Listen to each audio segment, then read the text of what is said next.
kepada Allah Subhanahu wa Ta'ala dan Rasulnya. Malam ini kita sama-sama menunjukkan kembali jati diri kita sebagai Biren Kota Santri dan Kota Perjuangan. Sebuah daerah yang tumbuh dari akar keislaman yang kokoh dengan denyut kehidupan sosial dan budaya yang berpadu indah dalam nafas tauhid.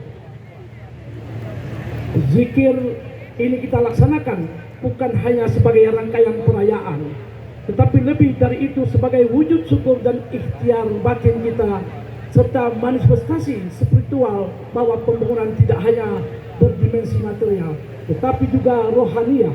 Karena membangun daerah tidak hanya dengan kerja keras dan data, tetapi juga dengan doa dan keberkahan dari Allah Subhanahu wa Ta'ala.